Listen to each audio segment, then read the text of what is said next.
Hello students, आज के video में आपका स्वागत है। आज हम आपको सेंटेक्स ऑफ कंजंक्शन के बारे में बताने जा रहे हैं। तो वीडियो बहुत इम्पॉर्टेंट होने जा रहा है, तो बिना टाइम वेस्ट किए हुए वीडियो को शुरू करते हैं। तो चलिए देखिए, नंबर 1 आइदर और, या तो या इसका हिंदी में अर्थ होता है। इसके बाद दूसरा है नाइदर नॉर, यानी कि नाइदर के बाद नॉर ही आता है, तो इसका हिंदी में मतलब होता है ना तो ना। इसके बाद तीसरा आता है आपका बोथ एंड, यानी कि दोनों और। फोर्थ नंबर है आपका आल्दो या दो, इन दोनों में से एक होगा कोई, तो हम लगाएंगे यट, यद्यप फिर भी, इनका हिंदी में मतलब हुआ। नॉट ओनली बट आल्सो, ही नहीं, नॉट ओनली ही नहीं, और बट आल्सो बल्कि। इसके बाद आता है 6 नंबर वेन, वेन के बाद लगता है दूसरा कामा, जब और तब। 7 नंबर है आपका एज सून एज, और यहाँ पर लगा हुआ है कामा, ज्यों ही त्यों ही, इसका मतलब त्यों ही हुआ, कामा जो लगा हुआ है। 8 नंबर है आपका नो सूनर, और यहाँ पर है देन। 9th नंबर है अनलेस, अनलेस जो है वो नेगेटिव वर्ड होता है। कैसा वर्ड होता है? नेगेटिव। इसके बाद नाट नहीं लगता है, जहाँ से ये लग जाता है वहाँ से नाट नहीं लगाते हैं। इसके बाद में 10th नंबर लेस्ट, कहीं ऐसा ना हो, और इसके बाद में लगता है शुड। लेकिन यहाँ पर एक बात और है, ये नेगेटिव वर्ड होता है तो शुड तो हम लगा देंगे, लेकिन शुड के बाद कभी नाट नहीं आएगा। कभी कदार ऐसा होता है कि यहाँ पर शुड के बाद नाट भी लगा दिया जाता है करेक्ट इनकरेक्ट करने के लिए, तो हमें नाट को भी हटाना पड़ेगा और यहाँ पर शुड लगाना पड़ेगा। इसके बाद शुड ही लगता है। तो एग्जाम्पल के द्वारा हम समझते हैं। नंबर 1 एग्जाम्पल दिया गया है यहाँ पर, when he came here then I was reading a book.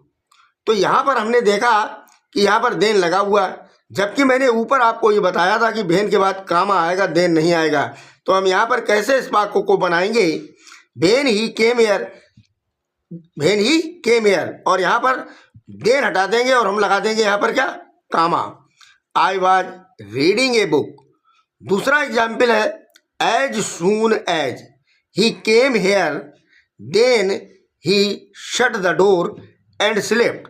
अब यहाँ पर क्या हुआ? यहाँ पर भी देन लगा हुआ, तो एज सून एज के बाद यहाँ पर क्या लगेगा? कामा, देन नहीं लगेगा। तो आप इसको करेक्ट इनकरेक्ट कर सकते हैं। तो as soon as he came here comma he shut the door and slept. तीसरा एग्जाम्पल है no sooner he came here, और यहाँ पे लगा हुआ है comma, he shut the door. तो यहाँ पर क्या होगा? No sooner did he come, came का क्या हो जाएगा? कम हेयर, और यहाँ पर इसमें लगता है then he slept he shut the door. 4th example है आपका आल्दो। तो आल्दो के बाद क्या लगता है? यट, और यहाँ पर क्या लगा हुआ है? बट। तो बट को हटा दो और यट को लगा दो, तो क्या वाक्य हो जाएगा? Aldous I was tired yet I kept working.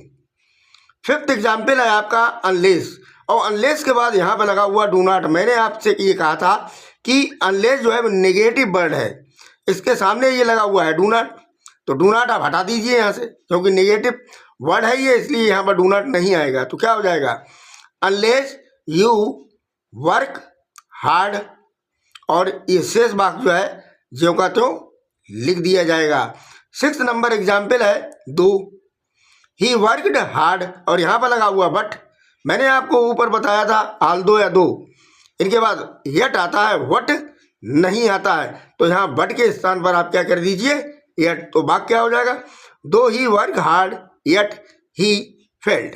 7th number example है आपका walk quickly list you will not overtake him. तो यहाँ पर इन्होंने बिल का प्रयोग किया है और नाट भी लगा दिया है, तो नाट तो लगेगा नहीं इसके साथ में, क्योंकि ये निगेटिव वर्ड होता है। तो यहाँ पर मैं क्या करूँगा, और मुझे मालूम है कि इसके बाद शुड लगता है, तो मैं यहाँ पर ये विल नॉट हटा दूंगा और यहाँ पर क्या लगा दूंगा? Should overtake him. Eighth the example है इसका, I have neither written to her. Neither का प्रयोग हुआ है और नाइदर के बाद में नार आता है, जबकि यहां पर क्या दिया हुआ है, आर। तो नाइदर के बाद नार आता है तो आर के स्थान पर हम क्या कर देंगे, नॉर। तो क्या हो जाएगा, I have neither written to her nor spoken to her. उम्मीद है कि आज का वीडियो आपको अच्छा लगा होगा। अगर अच्छा लगा है तो आप इसे लाइक और सब्सक्राइब करना ना भूलिएगा। मिलते हैं नेक्स्ट वीडियो में। थैंक्स।